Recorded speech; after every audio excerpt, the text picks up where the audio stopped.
They say you can tell a lot about a person by the contents of their freezer. So, what does a bottle of Jägermeister say? It says you have standards, you don't cut corners, and you like your Jägermeister shots the way they're meant to be enjoyed, ice cold. As for the frozen taquitos and mystery leftovers, we'll keep that between us. Drink it cold, or don't drink it at all. Jägermeister. Damn, that's cold. Drink responsibly. Jägermeister liqueur, 35% alcohol by volume. Imported by Mast Jägermeister, U.S. White Plains, New York. Ready to soundtrack your summer? With Red Bull Summer All Day Play, you choose a playlist that fits your summer vibe the best. Are you a festival fanatic, a deep end DJ, a road dog, or a trail mixer? Just add a song to your chosen playlist and put your summer on track. Red Bull Summer All Day Play. Red Bull gives you wings. Visit redbull.com/brightsummer ahead to learn more. See you this summer. Good evening, ladies and gentlemen, and welcome to the Wrestling Draft.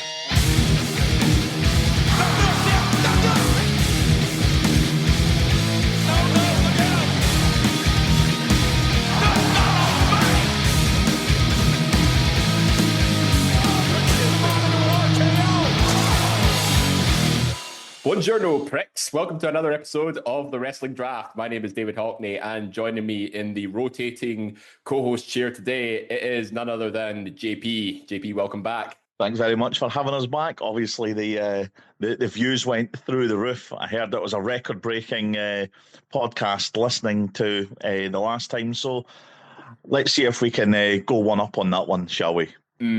Yeah, I was hoping to get Gary Morris back on for this time around, but I think literally about 56 minutes before the chat, I think I decided to bring you in on this occasion because I think they're still not too happy about a certain result. But maybe I'm just pushing the puns with the football banter here. But anyway, the big talking points this week, well, our top scorers are based on the fallout from Clash in Italy. So it was quite a few titles defended, some big scorers here, quite a few in double digits, and that makes up our scorers for the top three of the week. In third place, it is Roman Reigns, 13 points, team captain of the West End Country Club with a successful defense against Jacob Fatu.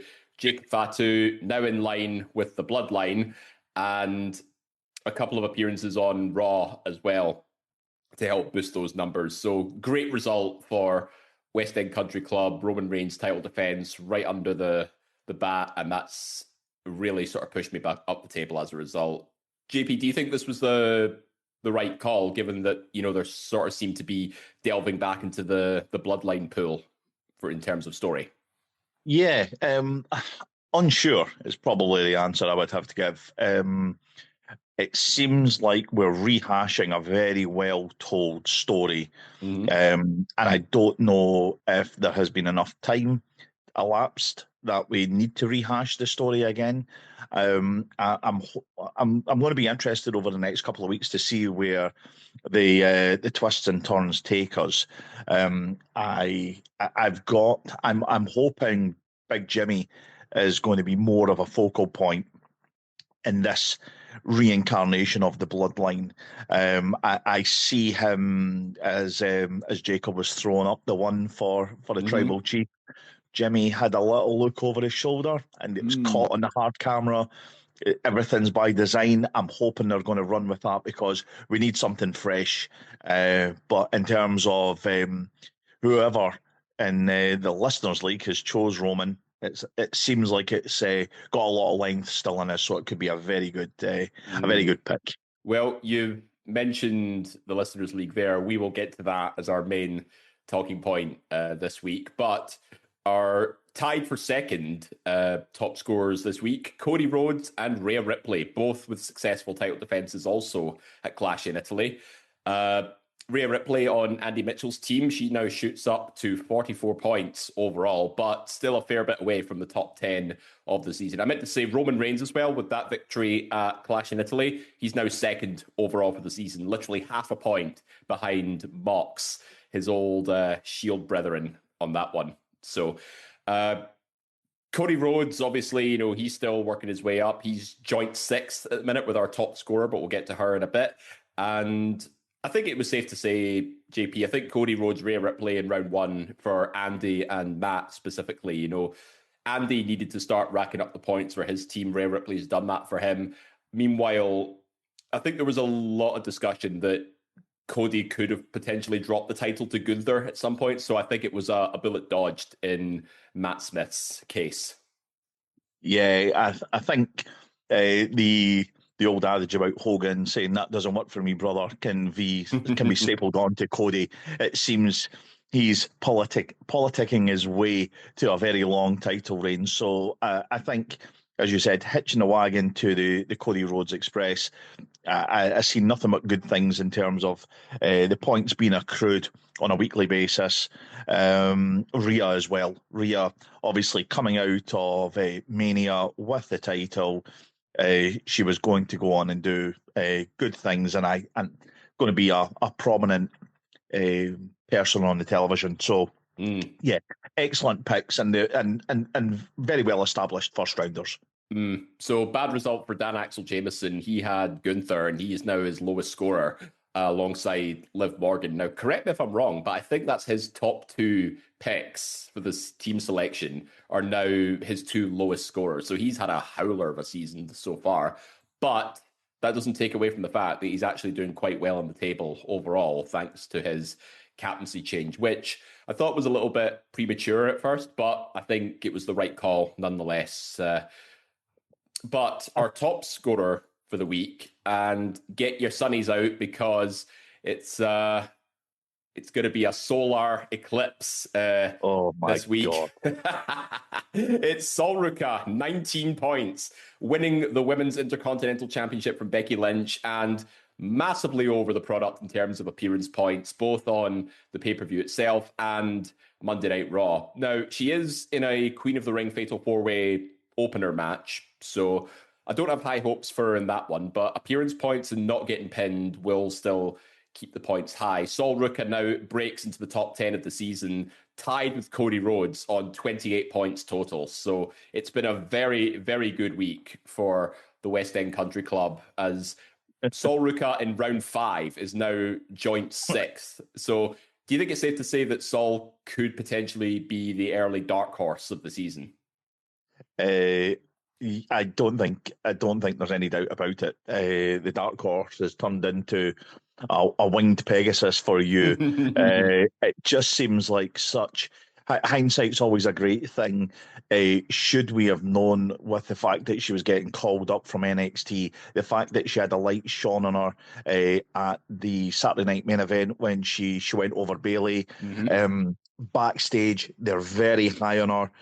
Aesthetically, she hits all the touch points that you would want from somebody leading the division or set to lead the division. So yeah, I think as a fifth round picks go, I can't remember recent seasons someone, like as you said, breaking into the top 10 from the 5th round. So yeah, kudos to the West End Country Club there. Yeah. The only other pick. 5th round pick that's made it into the top 10 so far, Orange Cassidy, who's in 3rd place with 32 points, and he scored 9 this week, so just shy of the top 3. Seems to be a lot of hidden gems in the draft. Yeah, which is what makes it so interesting. Yeah, usually round 5, you tend to have that sort of dark horse pick that does so much better than anybody anticipated. Orange Cassidy's been that guy for many seasons now. But it looks like here Sol Ruka could be the one to, take that Orange Cassidy spot at the minute. Indulge in a little bit of freshly squeezed Sunny D in this case. Oh, Mike, right. You need to stop with the puns. Yeah, that's fine. We'll move on to the. This is the reason why Gary didn't want to come back. Oh, come on! This show's been needing a little bit of punditry, shall we say? Right. Anyway, the table so far. Let's see how it looks after Clash in Italy. So, bottom of the table, Anthony Fitzpatrick bring back the split season on 66. Not the only year that English people care about at the minute. Then we have Alan Lucas, very nice, very evil, 77, not very nice at the minute when he's currently 2nd from bottom. And there was a lot of people saying, he could have finished bottom, from the team selection show. But then in 10th, I believe. I just hope I'm counting this right. Yeah, 10th, it's Gaz's House Party, Gary Morris on 79, just 2 points ahead. Then it's a bit of a jump. Andy Mitchell, El Baldi, and Michicano on 98. That Rhea Ripley title defense helped him out massively because, yeah, he was in desperate need for some points. He was struggling, yeah.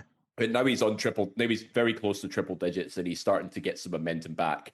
But as we go into the triple digits now, we have Steven Wilson and the Lucha Dogs on 100 on the dot. And then 15.5 points ahead, we have Matt Smith with Actually Trying is the New Not Trying on 115.5. The Cody Rhodes title defense paying dividends for him.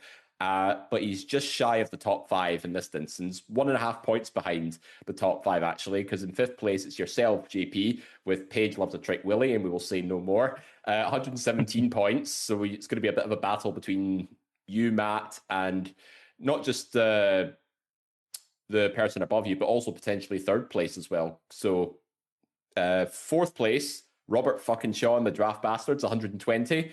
And then 3rd place, Dan Axel Jameson with 11 kicking on 123. Massively carried by Will Ospreay with the captaincy applied. So goes to show, a mental captaincy change can produce results. All his team is on double digits as well. Something that's few and far between in the Premier League at the minute. But then 2nd place, it's myself with the West End Country Club, 133 points, so 10 points ahead of Dan. Roman Reigns and Sol Ruka's title defense / wins proving dividends on pay-per-view there, and that's bumped me up to 2nd from around, I think I was 4th last week, but now it's a huge jump, and I'm closing in on Team GOAT, who still is at the top with 145 points overall, but Darby Allin no longer has the captaincy applied. It's now on Scrap Daddy Adam Pearce, and 2 of his picks, Willow Nightingale and the tag team of Raquel and Roxanne, still on single digits. Willow Nightingale ruled out with injury, Raquel and Roxanne on opposite ends of the Queen of the Ring brackets. And I'm kind of surprised, JP, do you think, because obviously we mentioned Orange Cassidy prior to the scoring here. If GOAT put the captaincy on Orange Cassidy, do you think he would be in a more sound frame of mind, given that I think because he's gambling on the Scrap Daddy Adam Pearce appearances, even though Orange Cassidy's been the more consistent scorer?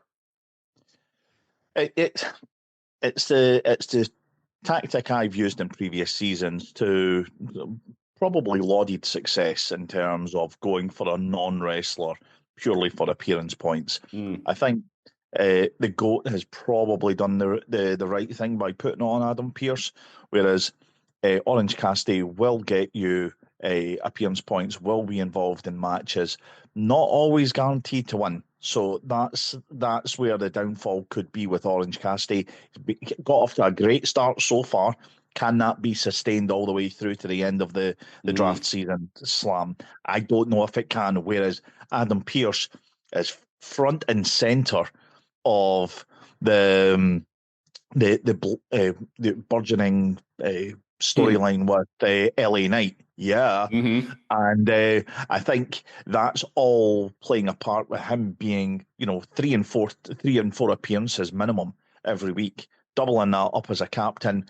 I think the GOAT has done GOAT things here. It was an early change similar to Dan. And I just want to say, I did say Dan's captaincy change, albeit a very early one, was looking likely that it was going to be a good one, and his jump up the table has probably proved that. So I think GOAT and Dan, with their early changes, they're the ones to catch at the moment. Even though I know that you're right in the mix.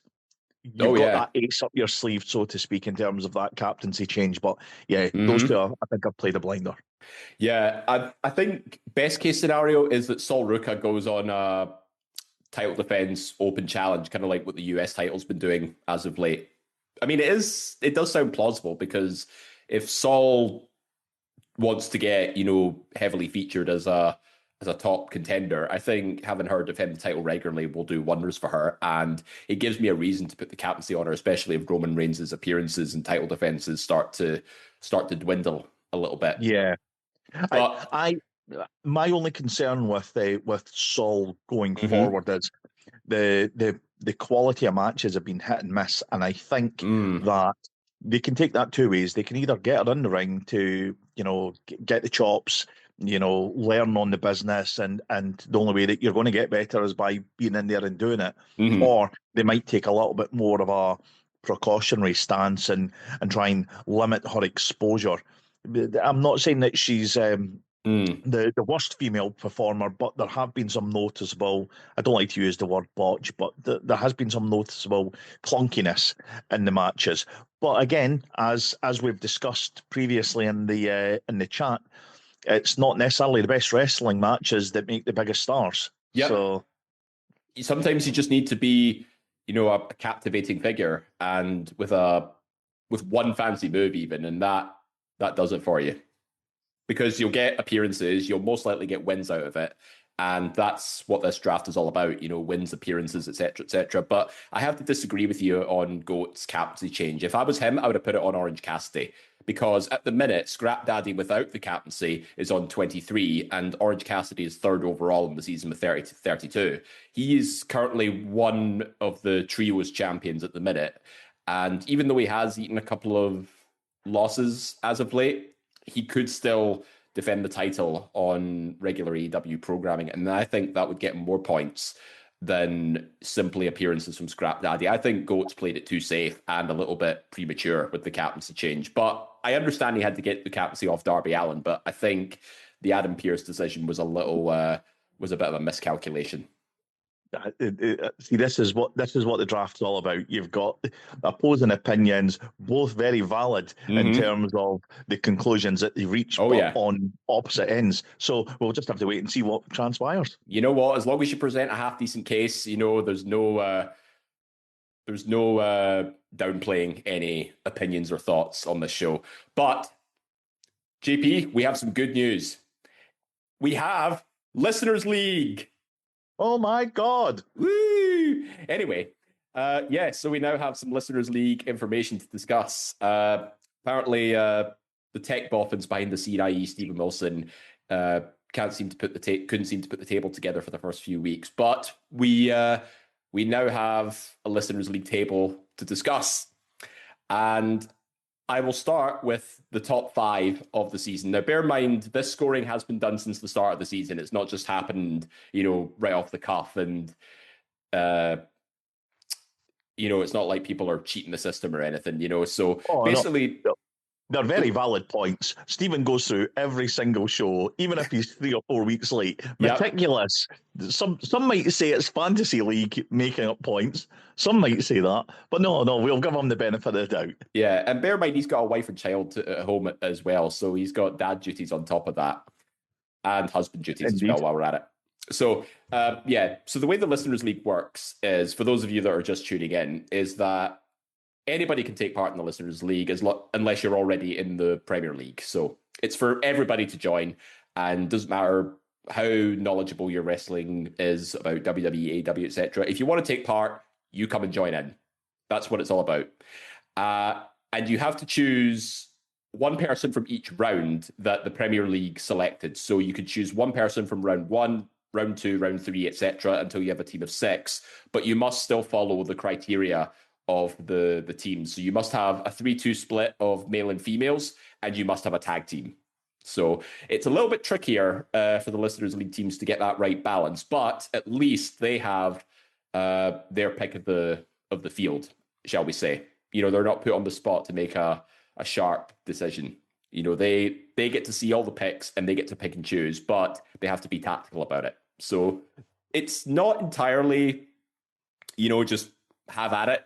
There is some tactics involved and some planning. So that's kind of what I like about the Listeners League. So it lets me see, how things unfold based on a person's team and what their thoughts are. So, but we'll look at our top 5 at the minute. And remember, these have been scored since the start of the season. So in 5th place, we have Eve Jameson with Aqua Suplex on 129 points. 1 point ahead of her is Alan Skinner with Rated R Mans on 130. Then it's a bit of a jump. 28 points ahead in 3rd place, it's the man, the myth, the legend known as Chris Anthony Lopez with the Magic Dragons on 158. He's someone who's been featured in the archives of the old Eat Sleep Suplex Retweet, but he's now back as part of the Wrestling Draft. So if you want to listen to some past episodes with Chris, they're all in our archive. We'll do some plugs at the end. Second place, Ross McCluskey with Hiroshi Tanahashi Brownie on 165 points. And then top of the table this week, just 2 points ahead of Ross, it's Aidan Scott with Zidanehausens, which is probably one of my favorite team names so far. But Aidan's team consists of Jon Moxley, Sol Ruka, Will Ospreay, Obafemi, The Vision, and Alexa Bliss. So pretty solid team on paper. You know, Sol Ruka, again, making the appearance again. He's got the captaincy on the top scorer of the season, Jon Moxley. Will Ospreay as well, you know, obviously making waves in the Owen Hart tournament. Obafemi is just being Obafemi. Although the only hiccup I've seen so far is The Vision, because when the Vision were drafted, it was the team of Austin Theory and Logan Paul, but Logan Paul is now written out with injury. So that's kind of a redundant pick at this point. So that might be the difference maker for Aiden's season. But when we look at Ross McCluskey's team, his team consists of Moxley, Ruka, Ospreay, Tekla, Chris Jericho, and Kyle O'Reilly and Roderick Strong of the conglomeration. So having the trios champions, the AEW women's champion, and the other three previously mentioned, I think this is where the difference lies between Aiden and Ross. And I think even though Ross is only 2 points behind in second, I think it sounds like he's in a better position as going forward for the next week of scoring. Yeah, I would probably agree with that. In terms of it's a long season. We understand. It's the obviously we have the transfer window in this season as well. Mm-hmm. So I think there will be some rectification of the Vision being subbed out, I would imagine, and another team getting subbed in. Mm-hmm. To kind of potentially limit the losses there. But yeah, it just shows how, and the point that you said in terms of the dynamics and a little bit of tacticalness needed when you're in the Listeners' League. It's a very, very competitive league to top and to have that kudos on it, because there is so fine a margin between the different picks. And as you said, there's only 2 points between first and second, yet the teams differ quite dramatically in terms of the makeup of them. So yeah, I think Ross is probably positioned a little bit better than Aidan, but again, still a long way to go. Yep, still a long way to go. But you know what I'm actually curious about? I'm actually curious to delve into Chris Anthony Lopez's team, because I want to see how his Chicago brain has been ticking as of late. And amazingly, he's not chosen CM Punk, fellow Chicago native. But I can see Moxley as the more frequent, one of the more frequent picks from the Listeners' League early doors, because Chris has also got Moxley with the captaincy applied. He also has Orange Cassidy, Io Sky, who has actually been rumored to be the favorite to win Queen of the Rings, so he could be onto a winner there. He's also got Don Callis, Alexa Bliss, and the tag team of Raquel and Roxanne, a la Team GOAT. So I think there's potential there, but I think that all depends, if Io Sky can go the distance and win Queen of the Ring. Yeah, I don't think there's a clear-cut winner for either King or Queen of the Ring. There's a couple of... It looks interesting in terms of which way the writers want to take us. I'm particularly interested in the fact that Liv is in it, and Liv's now starting a narrative that she wants to not just be the champion, she wants to dominate. She wants to win this. She wants to win everything, much to the chagrin of Rox Pops and Raquel. But she wants that, and I like that. I like to see, like, can they do this? Can we go on? I'm not saying like a Goldberg-esque run of wins, but it's been a while since we've had a female champion dominate everything. So for me, as much as I hear that Io's probably got the inside track, I'm a Liv fan at heart. I would love to see her become this all-powerful Roman Reigns-esque ruler of the female division. Oh, what's your face like that for? Come on. I think There's that already. certainly enjoyment in that. I think that already belongs to Mammy, to Rhea Ripley. She's the dominant force of the women's division, as far as I'm concerned. Physically, yes. However, Becky was never physical like a good number of years ago, and she ascended there based on the bravado and the chutzpah that she had. The charisma, yeah. Yeah, and I, for me, I just like to see a dominant heel champion. I like to see the baby faces striving. I'm not really a big Cody long reign person, so for Liv to hold that belt and then just start cleaning up everything else, I think that would be epic. Yeah, but whilst we're on the subject of Liv, actually, if you look at the bottom of the table so far, I think Liv's proven to be a bit of a curse this season because Dan obviously picked her number one pick overall, and she's done next to fuck all this season so far. And meanwhile, at the bottom of the table, we've got Tam McKinley and Ticker, both with Liv featured in their team names. So we've got Ticker, who's got Live, Laugh, Live. Second one's LIVE with 84 points overall. So what's Tam's team name? I'm guessing you've already seen it. Can't see it though. Yeah, it is Liv Morgan's Beaver Cleavage. Oh, is that what it says? Oh, yeah. Right. Did you forget your glasses or something? Yeah, no, it's good. We're a podcast for all, so just in case anyone couldn't see that. Well, you know what? I think Tam's got as dirty a mind as you do, JP. So that's probably why I sit at the bottom table, and by a considerable margin as well. You know, he's on 56 points, which is 28 behind Ticker, and that's pretty embarrassing, to be honest. So Tam's team consists of. But just bear in mind, Tam is actually a bit of a Listeners League lifer. He's done a few of these already. So why he's all the way down at the bottom is beyond me. He's got Gunther, Dominic Mysterio, Liv Morgan, Blake Monroe, CM Punk, and the tag team of Miz and Kit Wilson, who we all laughed at on the selection show. But would you be amazed if I said that they're actually scoring more points than Kazuchika Okada, Kyle Fletcher, Brody King, and Rusev? Yeah, I'm very, very surprised by that one. However, in terms of his overall team makeup, yeah, it's pretty poor. Can't defend that, Tam. You know, you should know better. Some of the picks there, yeah. Maybe he was going for vibes. I don't know. Since Matt's gave up the vibes, maybe Tam's picked them up because Matt giving up the vibes has actually done him some good, actually, given that obviously Cody Rhodes got the title defense. But there was one glaring omission that Gunther had his foot under the ropes. So I think there's an excuse to have a rematch down the line, and maybe that's when he'll drop it. So, but do you think he drops it though? Maybe. But one thing that I've noted as well, like some of the reports have been saying that there's been some internal frustration with the direction of Liv Morgan and Dominic Mysterio's booking at the minute, and to be honest, I don't blame them. Like, because they've done next to nothing since WrestleMania. Dom's been in the last 2 weeks. He's been quite vocal in terms of.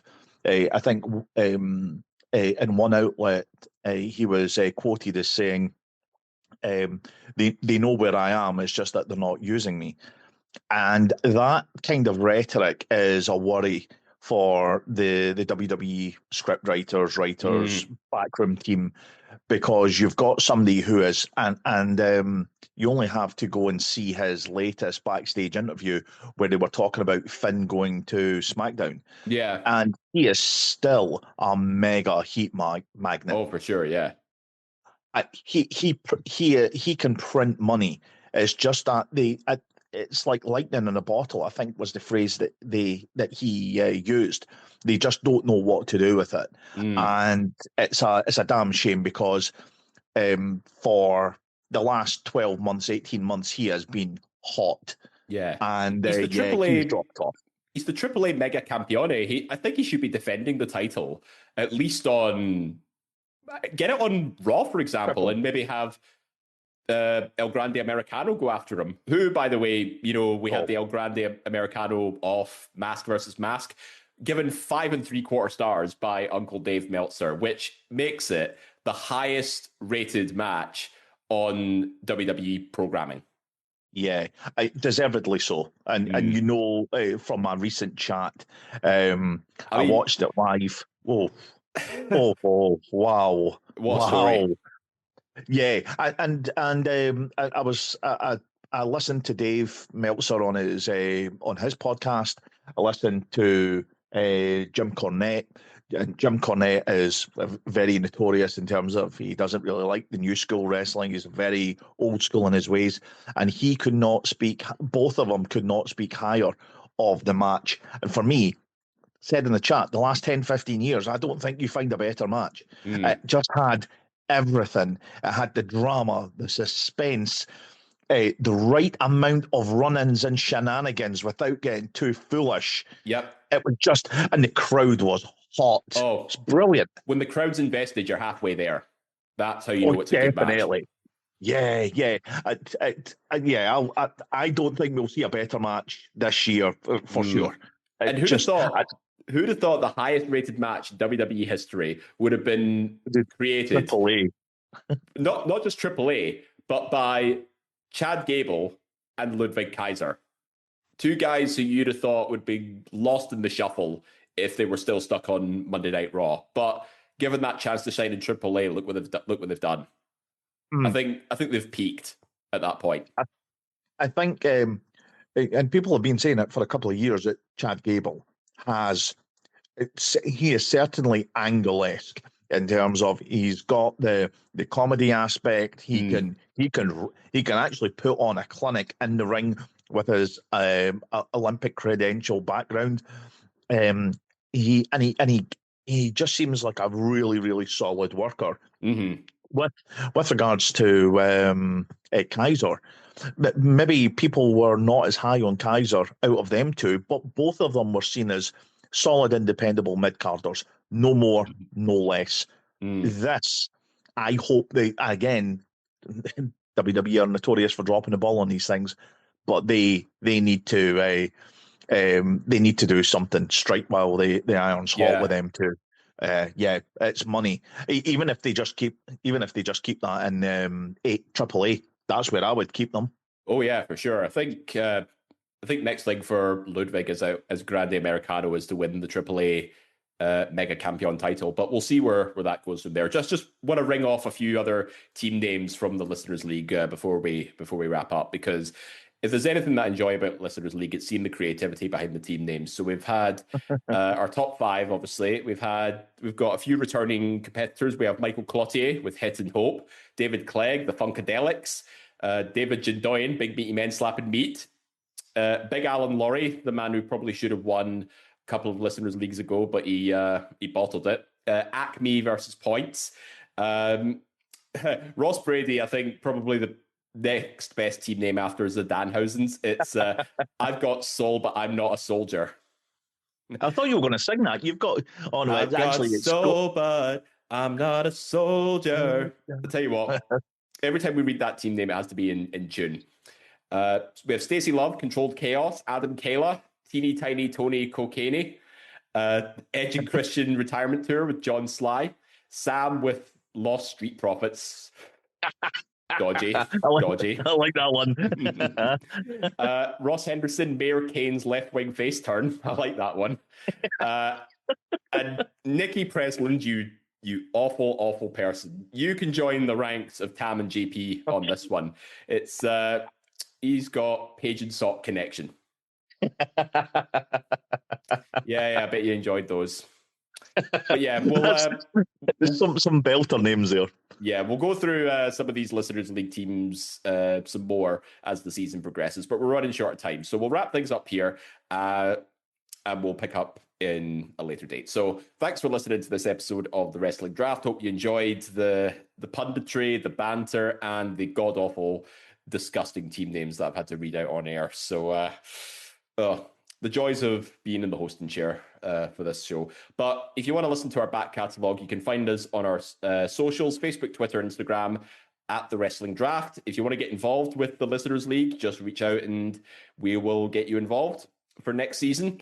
And be sure to follow our back catalogue on Spotify, iTunes, any good Android podcasting site that suits you. And be sure to get involved, listen to our selection show, which is on YouTube as well, if you want to see the origins of this season.